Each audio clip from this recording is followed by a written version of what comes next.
Good morning, everyone. Welcome back. I hope that you guys enjoyed your break from classes. I hope that you had a good time, got to relax, got to get your head off of your studies for a little bit. Um, Happy to see everybody. Um, and you guys know what I mean whenever I say I'm happy to see everyone. I'm happy that you're back in class. Okay, so it's been a minute. Um, And what I'm going to do now is we are going to kind of do a little bit of a refresher of sorts over what we most recently did in class. Um, Whenever I look at the calendar, which I think that's always a good thing to kind of center yourself back on, like, okay, where am I? I'm going to go ahead and pull that up and share my screen there. Bum, bum, bum, bum, bum, bum. I got a Zoom update, so it's now a little bit different for me. Okay, pull that, close, share. Okay. Um, like I said previously, actually I didn't say this previously, but today is the 23rd of March. Um, I am delinquent on grades. You guys know that, and I need to catch back up with that. I apologize. Um, okay, well that looks like that's not is trying to see what I'm sharing, and the screen share shows nothing. Can you guys see the calendar? Can somebody add to the chat if they see the calendar? Give me a what? Okay, now I see. It should be there now. Okay, so it is the 23rd of March. This is our 16th class meeting out of a total of 29. We have an exam on Wednesday, April 8th, so we got a little bit of time. This exam is going to be largely covering chapters 5 and 6. Um, and we are still in chapter number 5. There's a bit of stuff we'll tackle in chapter number 6, but chapter 5 is, or sorry, our exam will cover chapters 4, 5, and 6.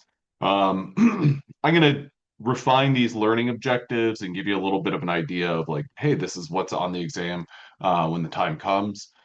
But with that in mind, yeah, today what we're going to be tackling is we are going to be going over some more we are going to go over a bit more of the stoichiometry. And the reason for that is stoichiometry is tough. I prepared this slide deck. This one that I posted on Canvas is a new one for this semester, um, just because it's I'm trying something different with respect to stoichiometry. So this is a chapter 5, part 4. So if you want to join me in that slide deck, you're more than welcome to. Um, in this slide deck, what I've done is I've broken stoichiometry down and I'm giving you kind of the range of questions or the range of sorts of questions you will see on your exams. And so this has kind of like four different levels of, I guess you could say, four different levels of understanding of this particular topic. And so we're going to spend a little bit more time on this than I have in the past, but I think that it's valuable to do so. Get the chat function is open. Okay, so first level. And one thing I want you guys to understand is that I'm going to give you a balanced chemical reaction whenever I'm asking a stoichiometry question. And what I mean by that is if I'm looking for, if I'm assessing whether or not you understand stoichiometry, I'm going to give you a balanced chemical reaction.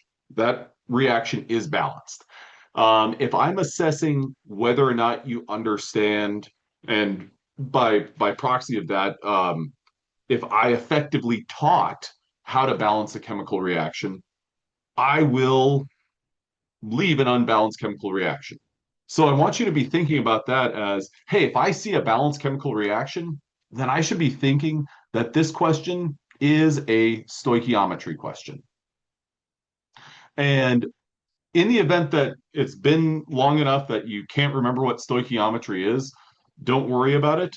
Stoichiometry is kind of like adapting what you have to fit the recipe or to fit the chemical reaction. So I'm going to write that out here. Adapting,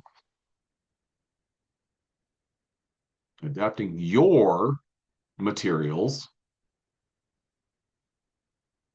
to the chemical reaction. And I'll go ahead and add in here to the balanced chemical reaction. And so as an example, there's lots of different models that you can use to understand this, but I always try to think of something that's like relatable and something that you can visualize and think about, oh, okay, well, I know exactly what is required for that. So usually these sorts of kind of model questions are super basic, and you might think to yourself, no, that's entirely too basic. But let's go ahead and just imagine that a bicycle consists of only two things, one frame and two wheels.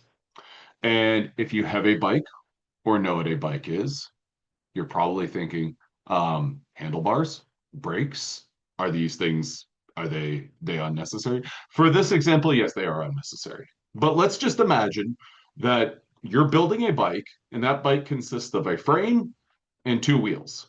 Can you give me a one in the chat if, okay, got it.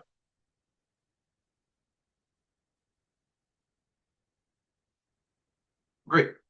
Now, I want you to go ahead and try to think about, well, what's something that you can think of in your day-to-day life that you could similarly simplify, and try to, not as an exercise of like type it into the chat or anything like that, but try to think, okay, well, could I make a chemical reaction from that? So here, what we've done is we've made this chemical reaction that is one frame, so one, and then F representing the frame, the symbol for frame.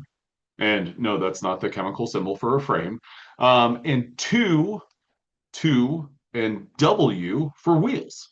So we have a chemical reaction for a bike, which is one frame, two wheels to produce FW sub 2. Now, that's what we've got. So this is really exploring the first level of this sort of question. And this is a balanced chemical reaction. You don't have to do anything to that. But what you're going to do is you're going to take, well, what do you have? Well, I have 10 wheels. How many bikes can you make from that? And what I want to do is not, I'm sure that you guys can do the mental math and say, okay, well, I have 10 wheels. How many complete bikes can I make? I think that I can make five. Absolutely, Grayson. Now, one thing that Grayson did and anyone else who answered this one is they said, okay, well, we were given the number of wheels, but there's no information about the frames. And that's kind of a common thing to omit one piece of information.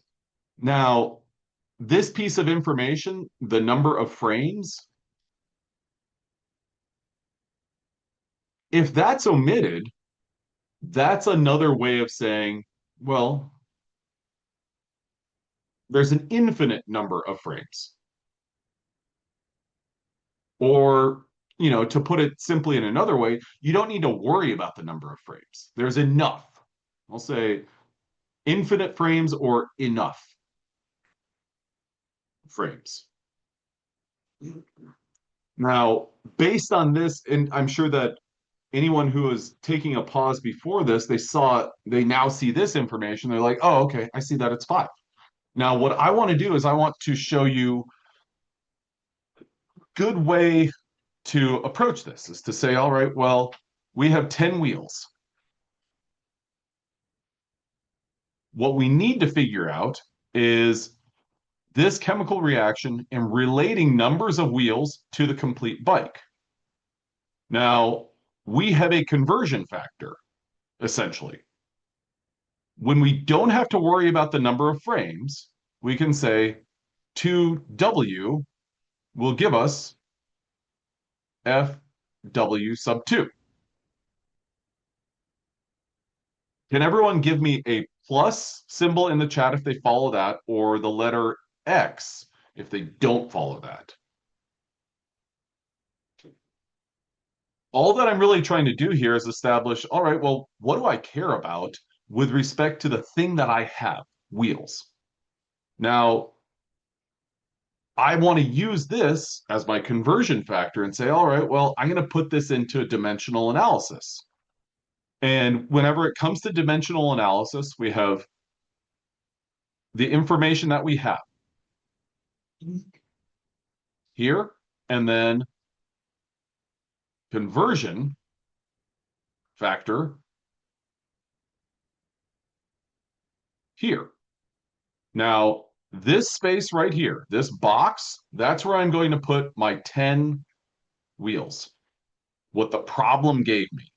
And then I'm going to go to my conversion factor, which is, well, 2W, which if I wanted to, I could convert this from 10 wheels to 10W. And I'm going to go ahead and do that so I don't have to change my conversion factor at all. So I'm going to say 10W. I'm going to make this box a little larger. So now I'm kind of speaking the same language as my problem. And then I'm going to take my conversion factor and I'm going to put 2W on the bottom because this W right here and right here, those will cancel out because in the numerator and in the denominator. Then I'm going to put FW2 in the numerator. I'm going to multiply everything across the top and divide by the number on the bottom. 10 times 1. I didn't put a 1 there. I just added it. I didn't need to put a 1 there just because, well, it's kind of implied. If there's nothing there, it doesn't mean 0, but instead it means 1. And then 2 on the bottom. So that's effectively 10 divided by 2, which is a very roundabout way of getting to the point that many of you already got to, which is 5 is the correct answer. And if we wanted to go ahead and put the symbol 5FW2. Okay, so this is a bike build that we just did. And this is a level 1 problem. This is kind of your entry level problem. And can it get more complicated than this with respect to stoichiometry? Absolutely. And the first way that it's going to get a little bit more complicated is where we now present different numbers. So stoichiometry level 2. And just so you guys know, we're going to use this bike model for several questions. And then we're going to go to a chemical reaction, and then we're going to go to a little bit more complicated chemical reaction. So we're going to do multiple layers to this. Okay, so in stoichiometry level 2, you're going to be given a number of moles of reactants, and you need to identify your limiting and excess reagents. Okay, so limiting and excess reagents, that's looking at, well, essentially, which substance do you have?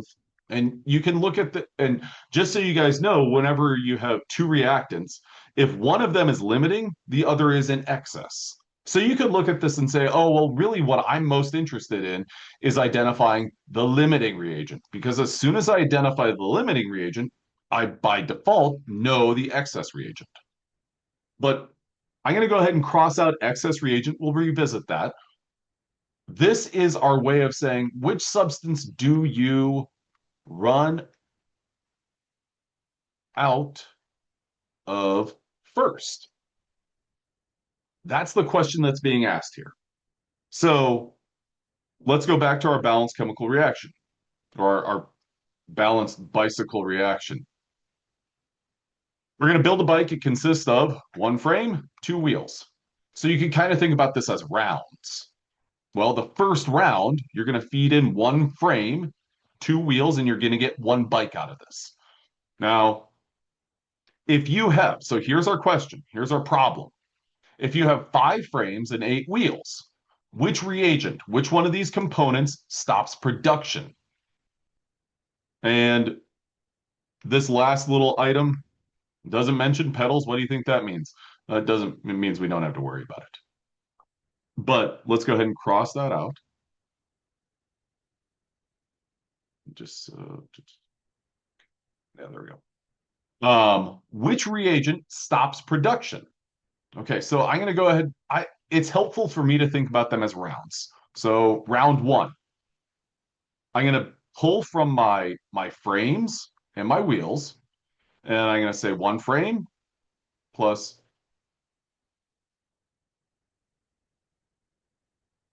I've got a question of wheels on a bicycle.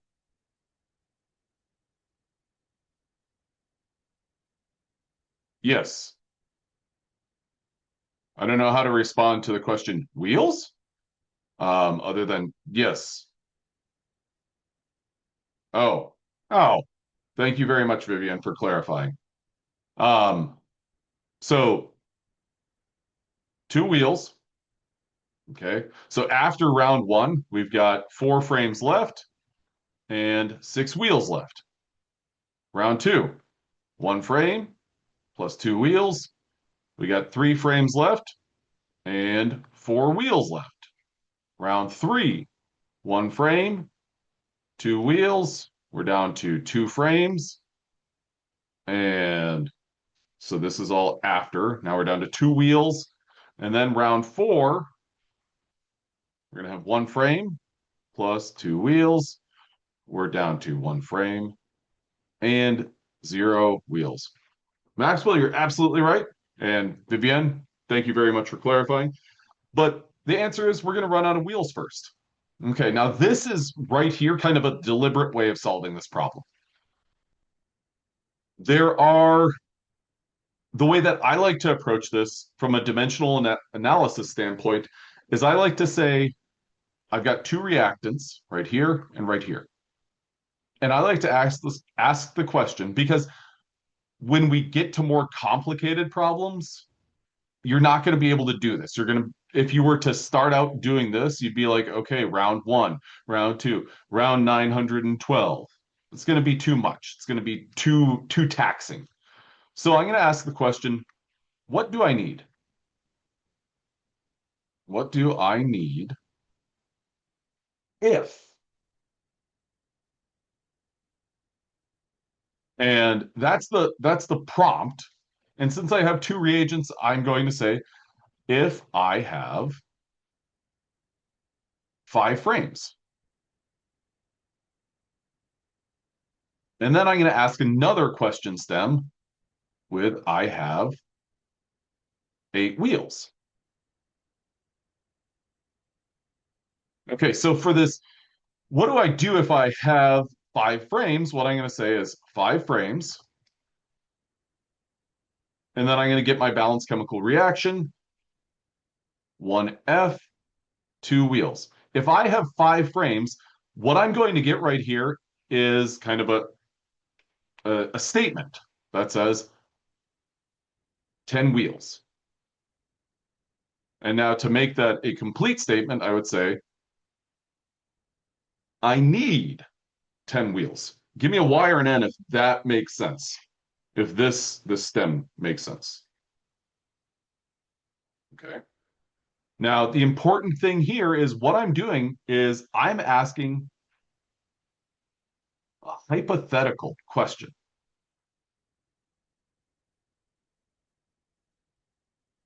This is a hypothetical question that I'm going to relate back to my actual question. And what I'm going to say is, well, if I have five frames, which heck, I do, I need 10 wheels. I'm going to compare my hypothetical to what I actually have. And in this case, I'd say, well, my hypothetical, my requirement for my frames is greater than my actual supply. So I'm going to say my hypothetical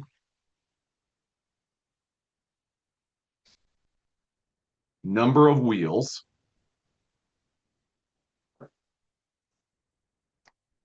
is more than my wheel, I'll say availability. And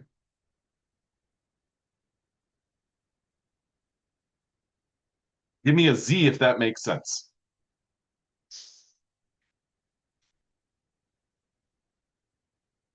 So now, whenever I arrive at this statement right here,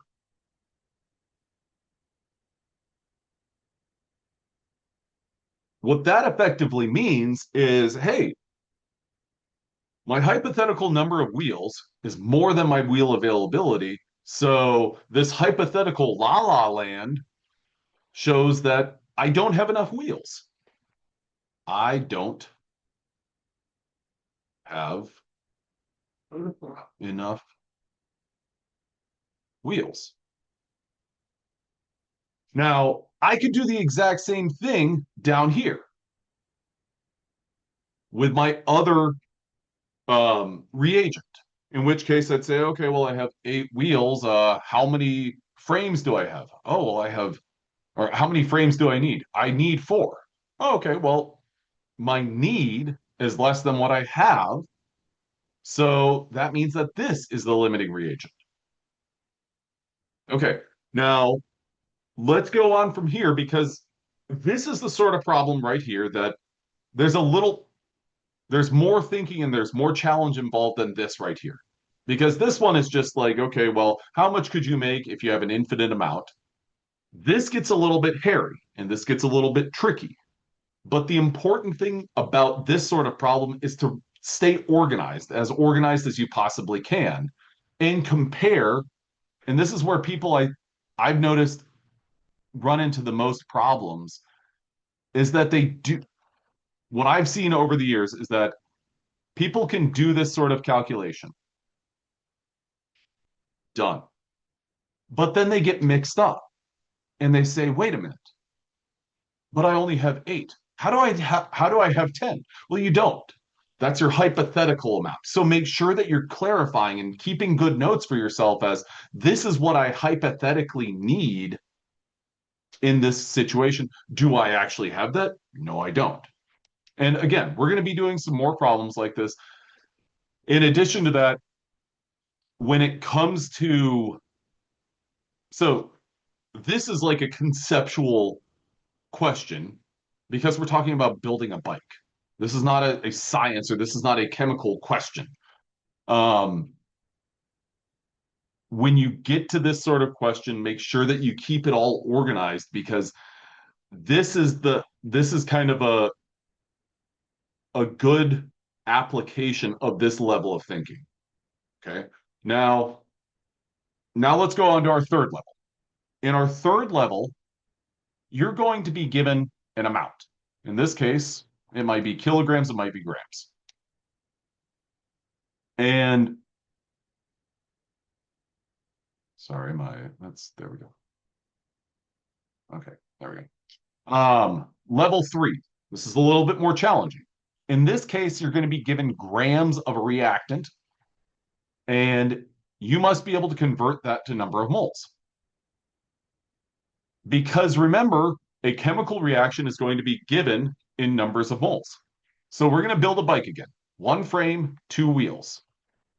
A box of frames arrives and it weighs 50 kilograms.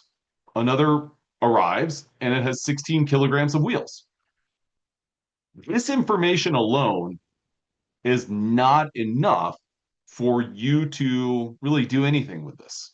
Because when you see this, and when you see this right here, completely fair, valid, and good questions are, well, how many frames is this? And how many wheels?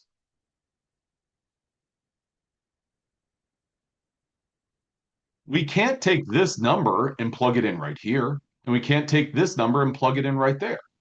We have to know how many frames that is. So essentially, we have to know the mass of 1 frame. Now, that is what's required to answer this question. If I told you that a frame had a mass of 25 kilograms, how many frames do you have then? If each frame is 25, you got 2. Okay. If I told you that a wheel was, 16 kilograms, how many wheels do you have? You only have 1. So how many bikes could you build? 0. You don't have enough. Now, on this slide, we've got that information defined. 10 kilogram is the mass of one frame, and a wheel has a mass of 2 kilograms. So tell me in the chat, how many kilograms of wheels do you need to build one bike?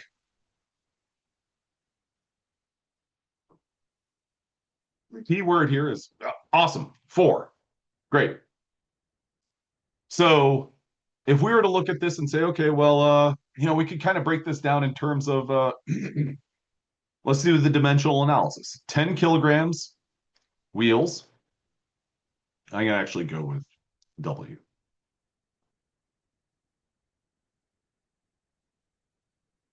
Sorry, no, I got to start with the amount that I have. 10 kg equals 1 F. Joel.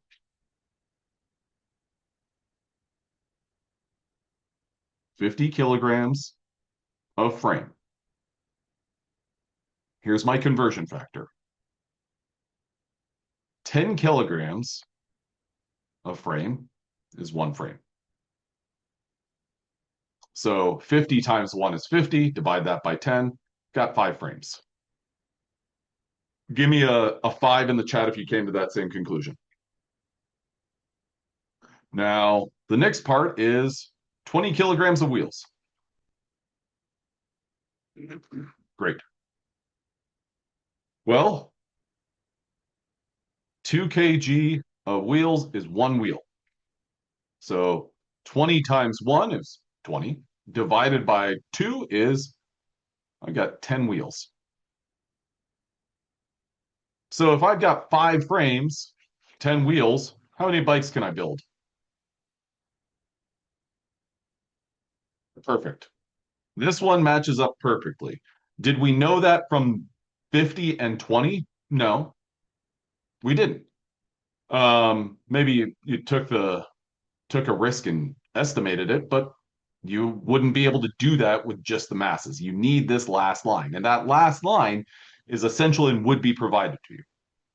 So we've seen these get a little bit more complicated every successive level.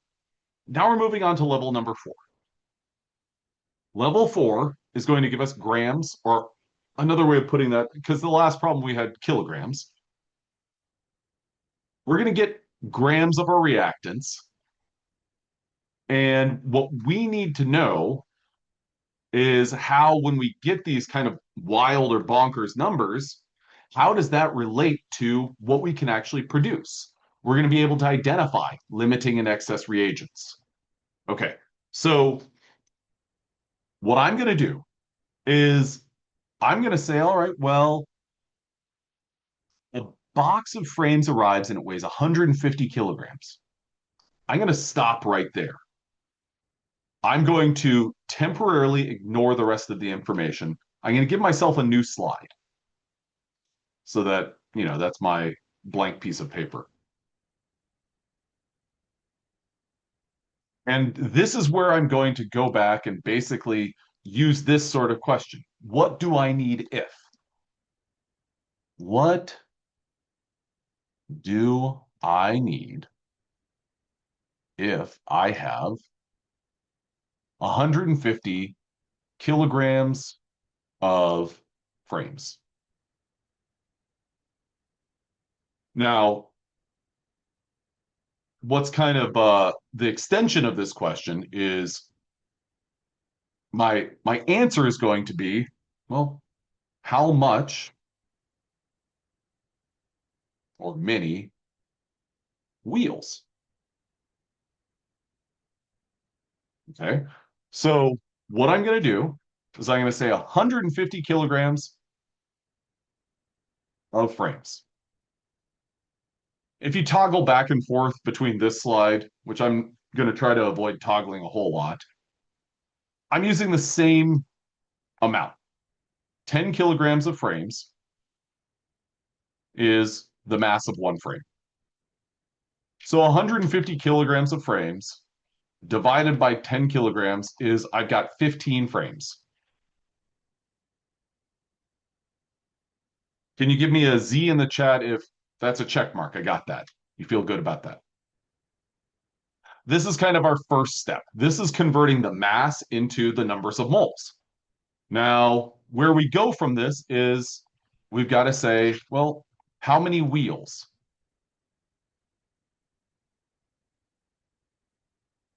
are needed? And I think you guys can do that conversion factor and say, well, we've looked at this balanced chemical reaction enough, 15 frames. For one frame, you need 2 wheels, so I need 30 wheels. Okay, fair. But if we look back at the question doesn't present us with the number of wheels that we have. Instead, it presents us with the mass of those wheels. It says you got 45 kilograms of wheels. I know I said I wasn't going to toggle back and forth, but here I go. Could everyone give me a L in the chat if, yeah, I follow. I'm still with you.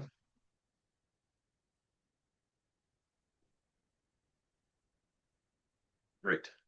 So from here, with 30 wheels, what I'm going to say is, well, 30W, that's that's the extension of the number of wheels that I need. What I need to do is convert this from wheels, number of wheels, to mass of wheels. And how am I going to do that? Well, a single wheel weighs 2 kilograms. So I'm going to use that conversion factor. So I'm going to say one wheel is 2 kg. Could you give me a M in the chat if, yes, I'm still with you? Okay. And if you're still with me, then you've arrived at, well, these wheels will cancel. 30 times 2 is 60 kilograms. So whenever I read my problem and I stopped middle of it, I paused and I got this number. This number is 150 kilograms of frames. From that, I calculated the total number of frames that I have. The next step was to look at my balanced chemical reaction, my BCR, my balanced chemical reaction. And that told me, based on the number of frames that I have, I need 30 wheels. Okay. Based on the number of wheels that I need, what's the mass of that? Because the question is asking me about masses. Now, what this gives me is I need 60 kilograms of wheels. That's kind of my minimum requirement based on the number of frames that I have. Now, is everyone ready to look back at the question itself? The question itself says you have 45 kilograms of wheels. Okay, so this number right here is my hypothetical. And what I'm going to do is I'm going to say, all right, well, my hypothetical says that I need 60 kilograms of wheels. And what I'm going to do is reality, just like Eminem says, snap back to reality. I have 45 kilograms of wheels. Do I have the number of wheels that I need? Nope. Do I have the mass? Or let me rephrase that. Do I have the mass of wheels that I need? No, I don't. So I don't have enough wheels. And you could phrase that as I don't have enough mass of wheels. I don't have enough wheels. It doesn't really matter. I'm going to say I don't have enough wheels.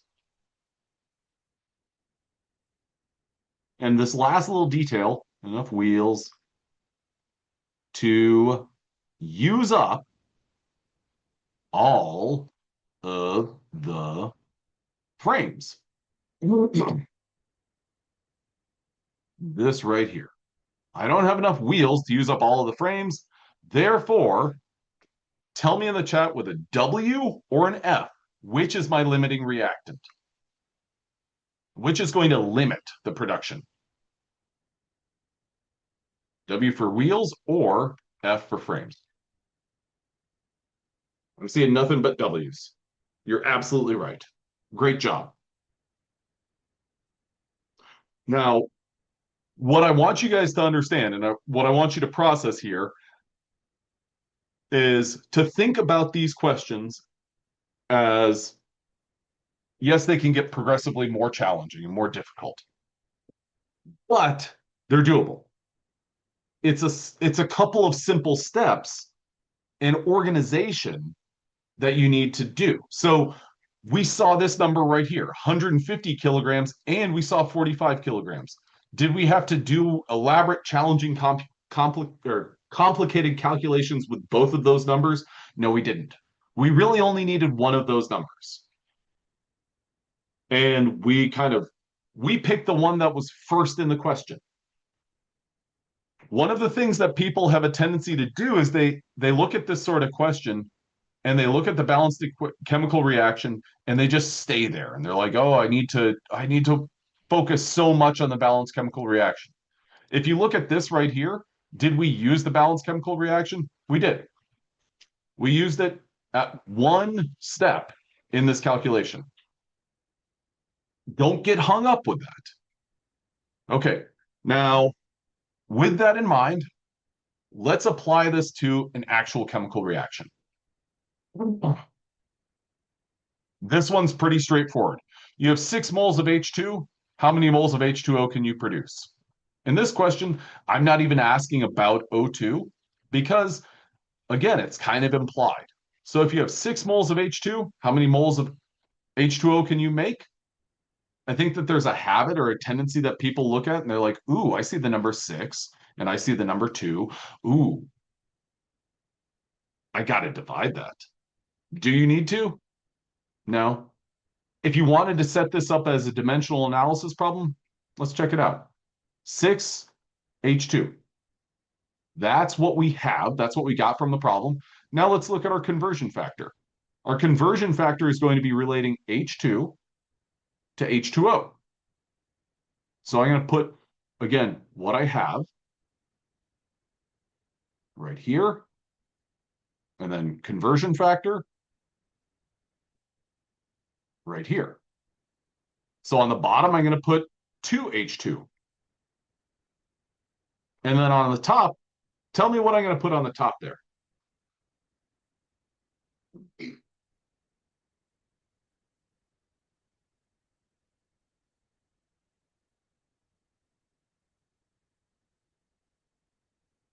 I'm relating H2 and H2O. I'm going to put a 2H2O there. I multiply what's on top. 6 times 2, that would be 12. Divide by 2. Oh, 6H2O. So whenever you see a question like this, and it asks, you want to relate the coefficients to one another. This is a 2 to 2 ratio, which is the same as a 1 to 1 ratio. So if you're only given one variable, you could look at that and say, oh, okay, well, those numbers have to be the same. 6, I'm relating these two things to one another. Give me a 2 in the chat if, okay, that makes sense. I follow that. Great. Now, in the event that this question were changed, and rather than asking about, I'm going to go ahead and duplicate the slide for this purpose. Instead of asking about H2, it was asking about O2. Well, then your math would be a little bit different. If this says you have 6 moles of O2, doesn't mention H2, how many moles of H2O can you produce? Well, that's a 1. You're going to make 2 times as much H2O, or sorry, let me rephrase that. This question says you have 2x the H2O that you have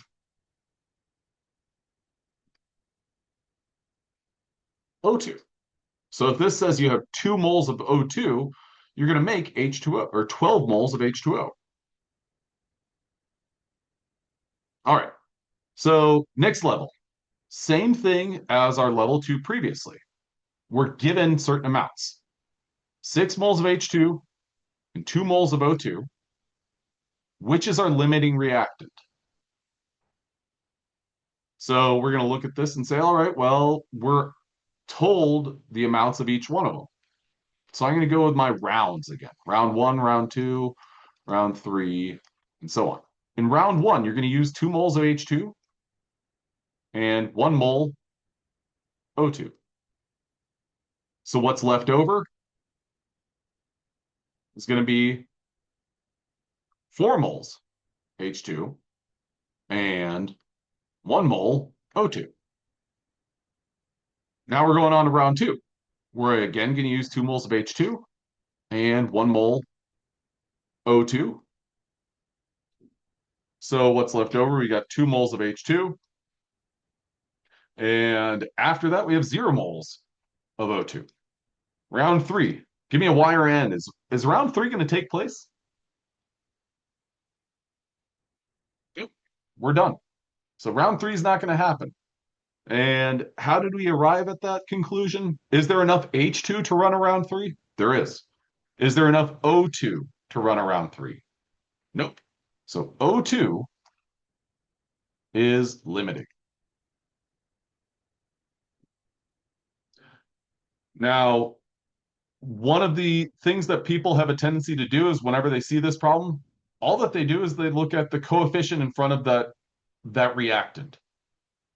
And if they get it right, that's a coincidence. In this case, if you had done that, you'd look at this and you say, oh, well, it's a lower number in front of O2 than an H2, so it must be O2.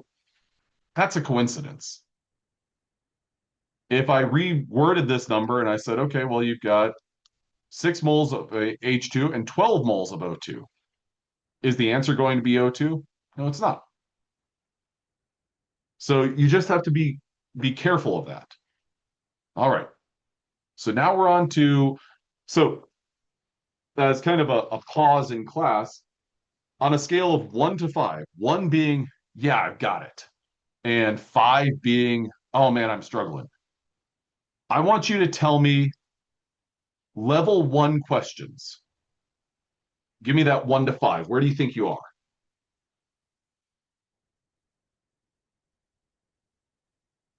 Okay.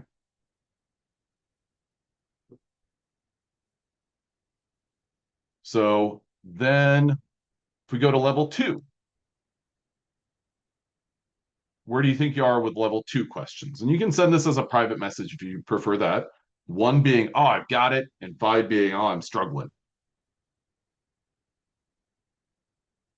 Okay. Okay. I'm seeing lots of 3s. I'm seeing lots of kind of middle of the road sorts of responses. Um, and that's fine. Um, this is something that's going to take a little bit of time, and it takes some.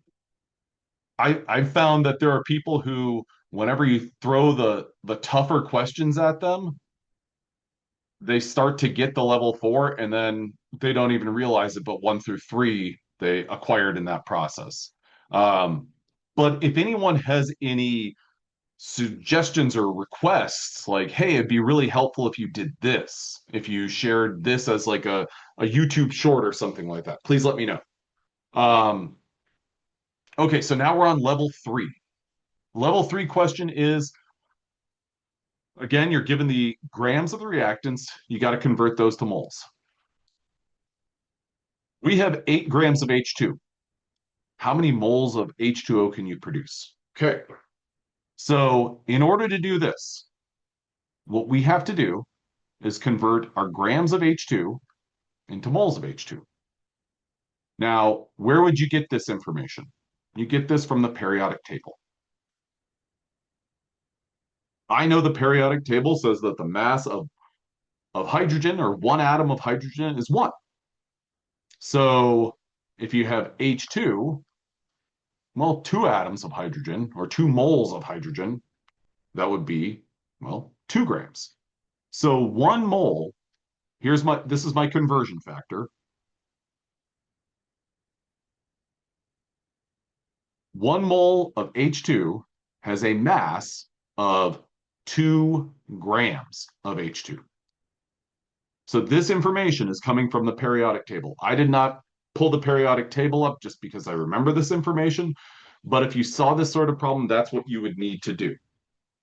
Now, another piece of information is 1 mole of H2O has a mass of 18 grams of H2O.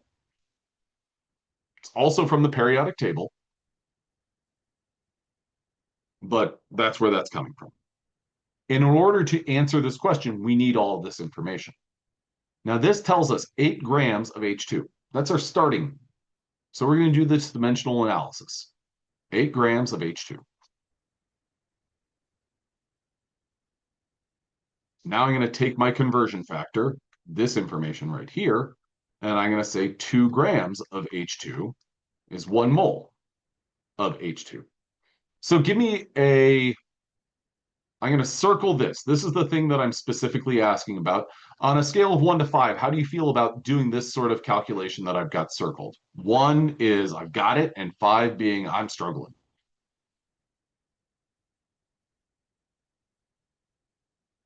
Okay. So I'm seeing 2s and 3s. Now, the important part about this is this information comes from the problem. And this information right here is your conversion factor. And sometimes it's helpful to think about this as in terms of money. If 1 US dollar is equal to, 0. I'll make it is equal to 950, I don't know, foreign currencies very well, rubles. Okay, there's our conversion factor. I've got $7,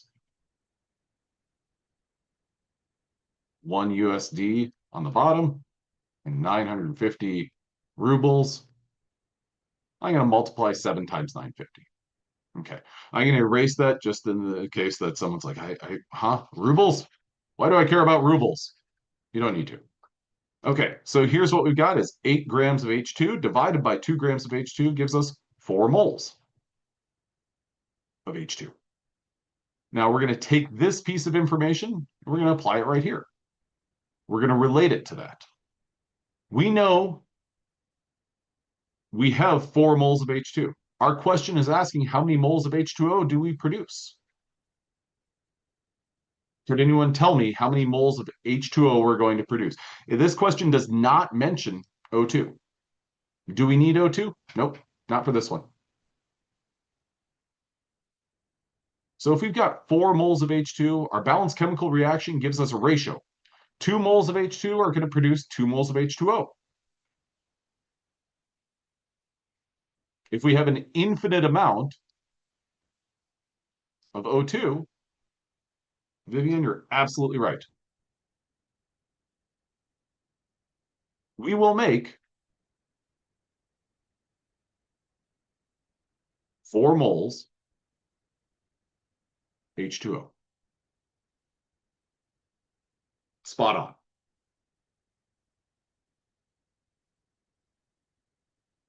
All that we had to do for this question was we had to convert the number of grams of H2 into moles of H2. So this is a level 3 question. Now, a level 4 question, we're going to get 2 masses. And this is where we're going to be able to, or we're going to probably want to take this information, to take our question here and give us that hypothetical. If you have 8 grams of H2, that's where we're stopping. We're stopping because we want to know which is the limiting reactant. So I'm going back to that hypothetical.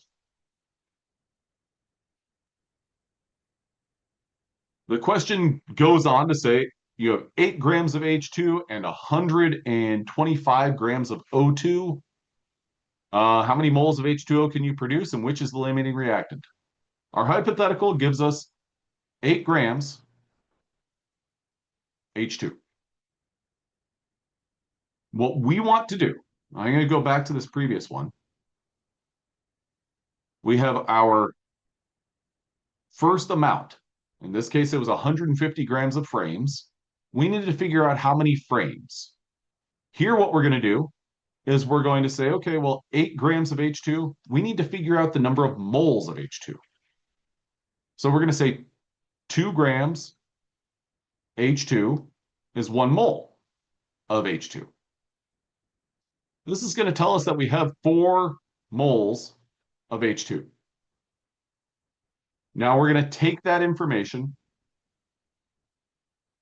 just like we did here, we're talking about frames, and we're going to relate it to our balanced chemical reaction. So in this case, we're again going to go back to, let's change this, our balanced chemical reaction. What are we relating?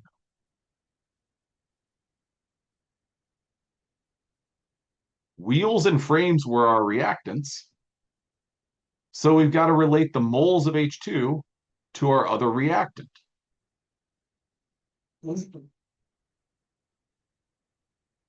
4 moles of H2. Now, what information is in our balanced chemical reaction? Well, 2 moles of H2 react with 1 mole of O2. What does this tell us? This tells us the number of moles of O2 that we need. Again, this is our hypothetical.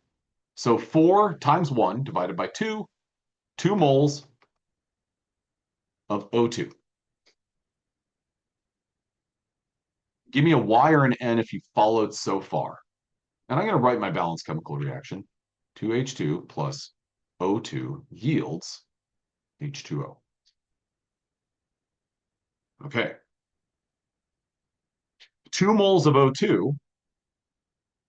And now what we need to do is relate our moles of O2 to figure out our mass of O2, because this question is asking us, well, which is the limiting reactant? And so what we need to do, given these two amounts, 2 moles of O2 is what we have in this hypothetical. This conversion factor is coming from the periodic table. 1 mole of O2. I'm going to pull up the periodic table in another window and share that with you guys.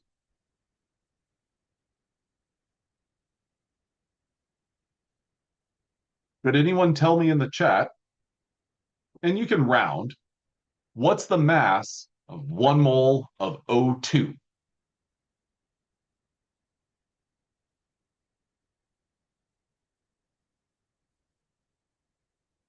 (32) is correct, because you got 2 oxygens. So O2 would be this 15.9999999 added to 15.99999. So 32.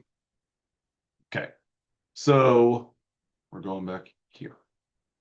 So we're going to write 32 grams of O2. So 2 times 32 is 64 grams of O2. All right. So essentially what that means is we need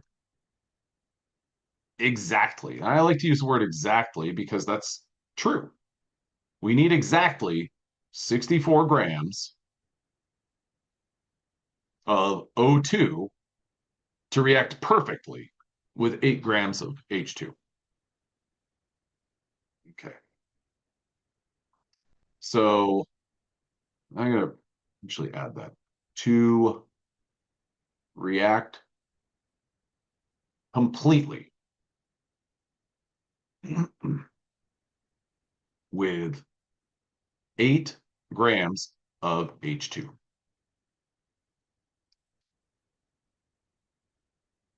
So what I want you to think about is this is our hypothetical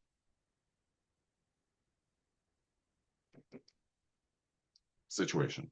If we had exactly 8 grams of H2 and exactly 64 grams of O2, and we let those two things react, the 8 grams of H2 and 64 grams of O2, how many grams of H2 would we have left after that reaction's taken place? How many grams of H2 remain? 0. Perfect. Now, how many grams of O2 remain?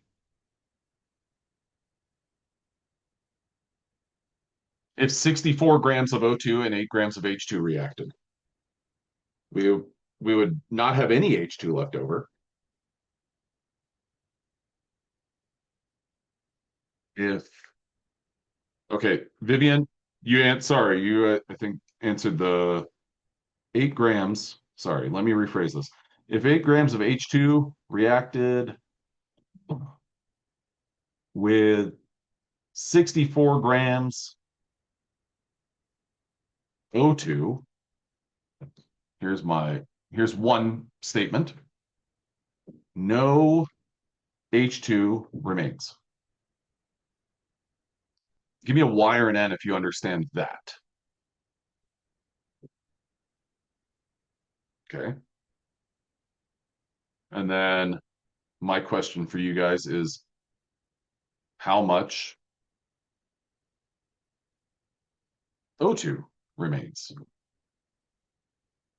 in this situation? If 8 grams of H2 reacted with 64 grams of O2, how much O2 remains of the original?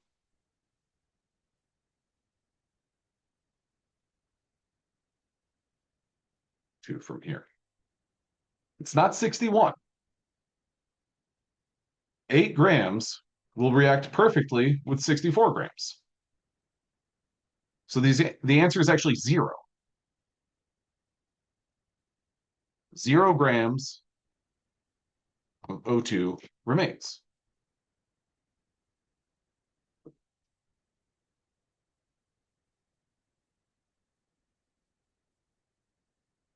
Give me a Y or N if you understand that.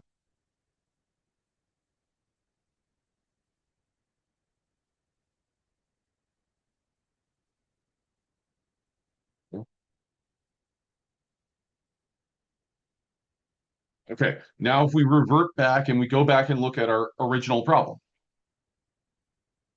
we've got to keep in mind this hypothetical whenever I'm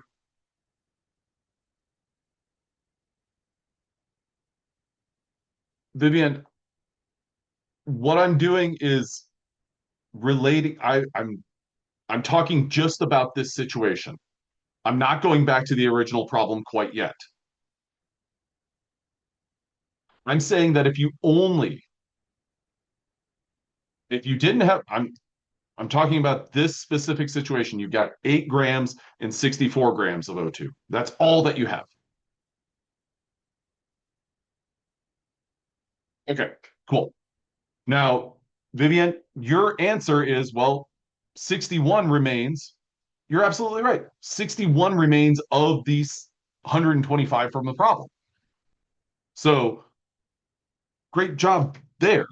Now, what does that mean? Well, that all means that you have 8 grams of H2 will react with this 125, but 61 grams O2 are left over.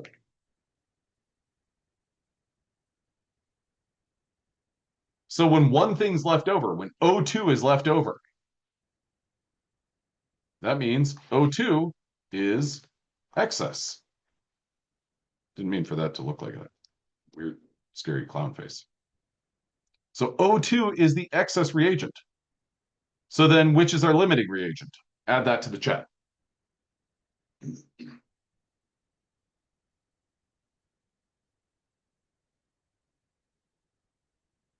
If O2 is excess, what's our other reagent? H2. Perfect. Okay. Now we're going to the next. It's the exact same process, the exact same different levels, but the questions can be a little bit more challenging, and they can be a little bit more challenging because of the chemical reaction. We're going to make some burgers or grilled veggies on the grill with a propane grill. C3H8 is propane. Propane reacts with O2 in the atmosphere, and it produces H2O and CO2. This is called a combustion reaction. Now, this chemical reaction, this BCR right here, shows us a ratio. 1 mole of C3H8 reacts with 5 moles of O2, producing 4 moles H2O and 3 moles of CO2. This is a balanced chemical reaction. You do not have to worry about that. The question is, if you burn 2 moles of propane, how many moles of CO2 are produced? Well, we're relating propane and CO2. This is a 1-to-3 ratio. Well, if you use 2 times as much propane, what does that mean for the CO2? Use 2x propane to make 2x the CO2. Does that make sense? Give me a Y or N in the chat if that makes sense. Great.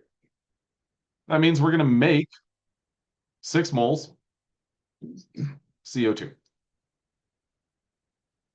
Question number 2, or the next level of this. Same question, but now you've got 2 moles of propane and 8 moles of O2. You're being told the amounts. So this is where we go to that hypothetical. We've got to relate the moles of propane and O2. 1 mole propane needs 5 moles O2. Okay, so then 2 moles of propane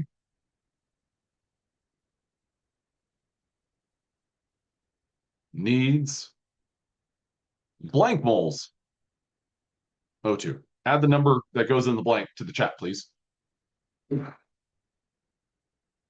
This is that hypothetical. Do we have the 10? The 10 is what goes here. Do we have this? No, we don't. So which is our limiting reagent? Which is going to run out first? O2. O2 is limiting.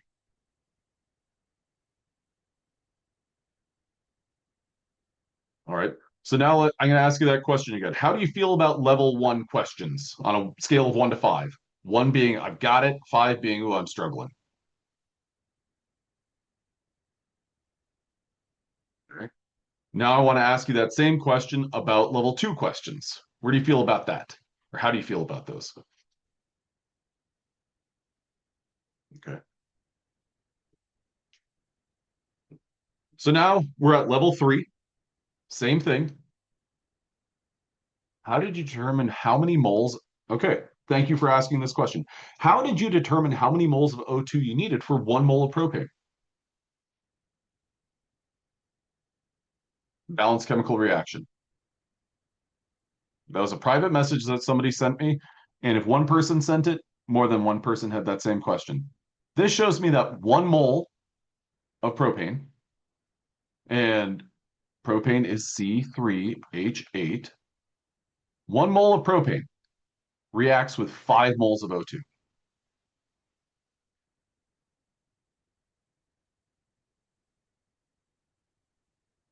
So then it all scales from there. Okay. Now what we've got is 88 grams of propane. Oh, rats. How do we do that? Well, 88 grams of propane. I'm going to share the periodic table for a second. Actually, I'm going to not in the interest of time. Instead, what I'm going to do is I'm going to get this right here.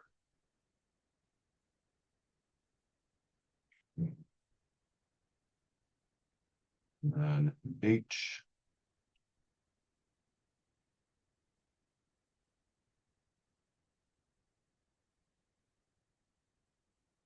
Okay, so C3H8, 3 carbons is going to be 36.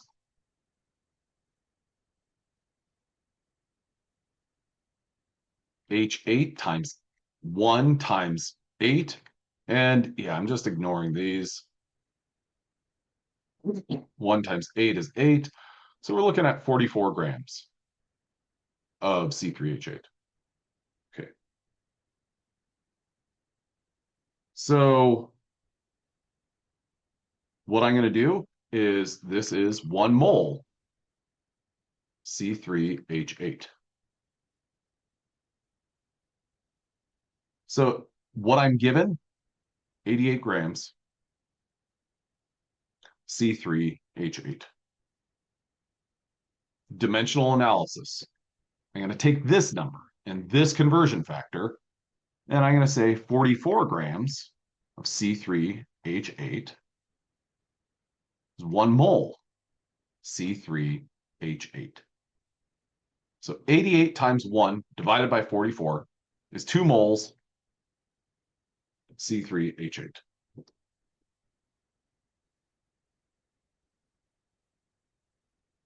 So on the periodic table is the mass of 1 mole of each element.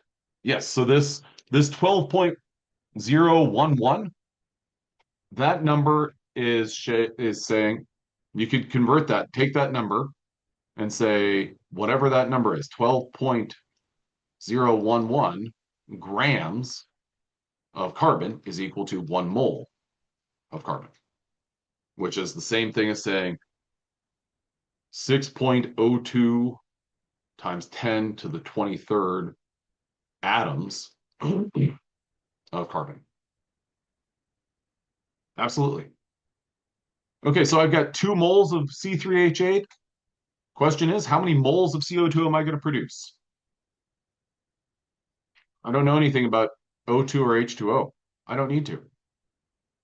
That is implied that there is enough of those. So what I'm going to do is I'm going to say 1 mole of C3H8 gives me 3 moles of CO2.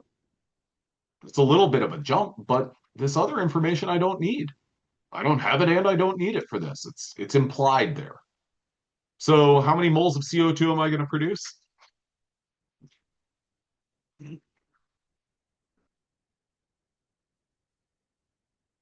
6. If 1 mole gives me 3, then 2 moles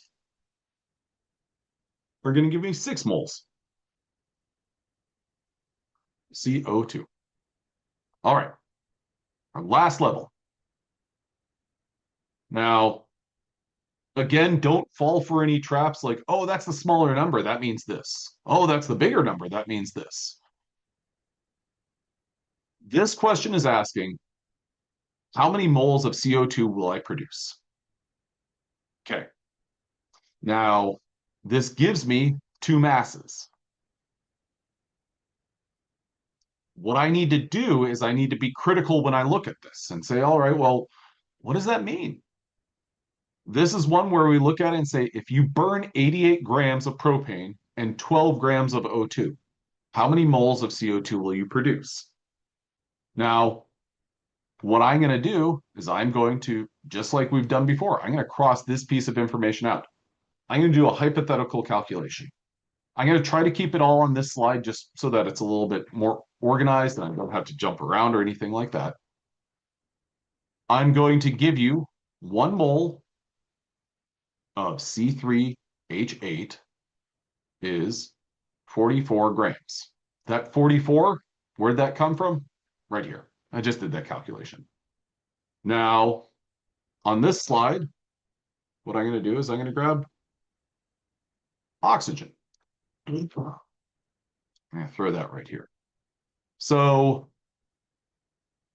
1 mole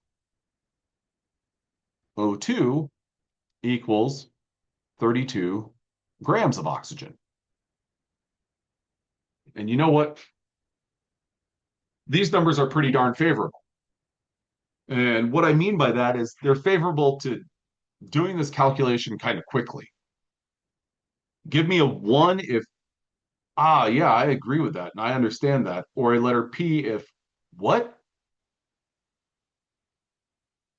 This is favorable, not necessarily for mental math, but kind of a quick calculation.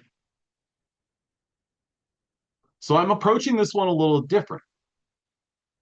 I started out with, hey, you know what? I'm going to cross this information out, but now I'm going to pivot. I'm not going to do this whole hypothetical calculation. The reason why not is because I know that for 1 mole of C3H8,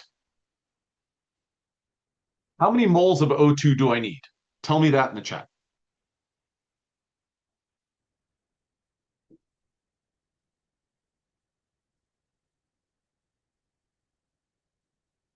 And this is just, yeah, perfect. I need 5 moles of O2. Okay. So then we could kind of level up from there. What if I had 2 moles of C3H8? I need blank. Jackson, Stephen, Nick, absolutely. I need 10 moles O2. And I could go on from there and make this a little bit more complicated. I could go, oh, well, if I have 5,000, how many do I need? Give me a scale of 1 to 3 about this right here. This understanding of kind of taking a balanced chemical reaction. 1 being, yeah, I've got that. 3 being, oh, huh? Okay, so I'm seeing lots of ones. What I did was I just looked at what are the coefficients. I'm just trying to familiarize myself with the balanced chemical reaction. Now,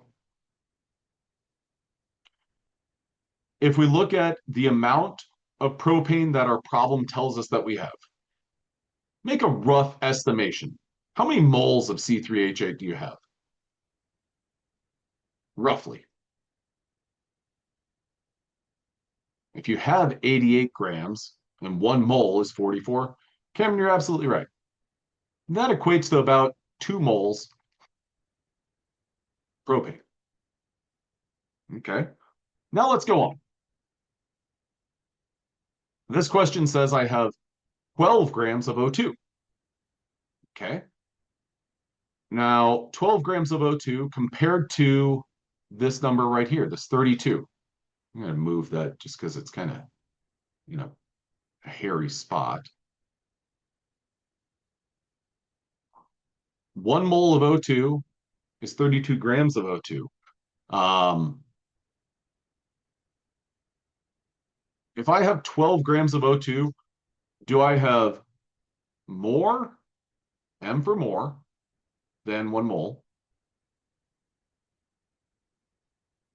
of O2, L for less than 1 mole O2, or E exactly 1 mole of O2? You're right. I've got less than 1 mole. So I'm doing this kind of quick calculation. What that tells me is I don't have a lot of the O2. Now, as I was working through this, I did this kind of quick calculation. I said, oh, I've got approximately 2 moles of propane. So based on having 2 moles of propane, approximately how many moles of O2 do I need?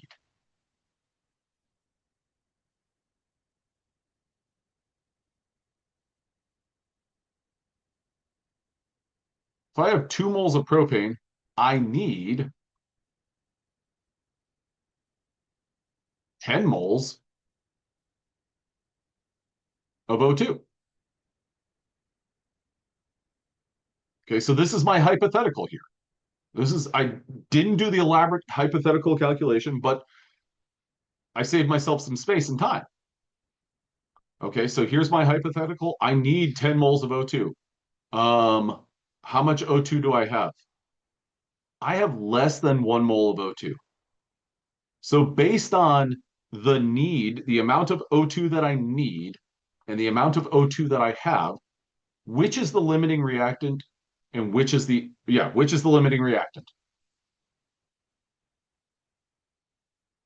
O2.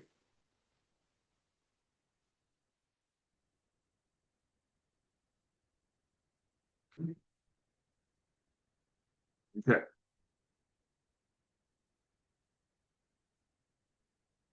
This is a good question. This is a challenging question, and it's an involved question because there's lots of different steps to it. But all of those steps are can be short and can be kind of processed quickly. But what is important in all of this is to understand what are you doing. So what I would recommend doing is giving yourself kind of a self-assessment. How do I feel about, or how am I doing with level one questions? Then, how am I doing with level two questions? How am I doing with level three? And then finally, how am I doing with level four? Now, if based on that, you're saying, okay, well, I need to get better at level four, or I need to get better at level one. What I would recommend doing is starting with level four, because everything that you do for a level four problem requires levels one, two, and three in order to get through that calculation. That's my initial recommendation. If you're like, no, I'm having trouble with level one, I need to work on level one. Great, do that. I would also strongly recommend trying to come up with a question like this, something that's relatable for yourself. Lots of people like to do a recipe. Now, from my experience, if you come up with a recipe that's like chocolate chip cookies, try to simplify it a whole lot. And what I mean by that is say like chocolate chips are one ingredient and then cookie is the other. Say, okay, well, I need 12 chocolate chips per cookie ingredient. So you give yourself like defined ratios. When you don't do that, and One instead more you're time. like, okay, Damn. That's crazy though, but you're also closer, so that's good. okay, thank you for letting us know. Just rent like a U-Haul or something. Okay, I'm gonna mute you there. Um, so what I would recommend is tackling the, now I got distracted because of the unmuting. Grayson, you threw me off. I was on a roll. Just kidding. Don't worry about it. It happens. Don't worry, it happens. So I would try to give myself a simple kind of recipe because as soon as you say like, ooh, chocolate chip cookies, well, I need 12 chocolate chips, I need 1 cup of sugar, I need 3 cups of flour, I need 1 tablespoon of vanilla extract, and I am genuinely trying to come up with a recipe off the top of my head. Um, I would, try to narrow that scope a lot. And I'll try to come up with some example questions for this sort of thing, like these different levels. So then you can say, like, oh, I feel really good about level one, level two, not so much, level three, not so much, and level four. So you can kind of assess where you are. So then you know what might need to tackle. It's a good point, Grayson. Okay. Thank you all very much for coming. I hope that you guys have a great day, and I will see you guys on Wednesday.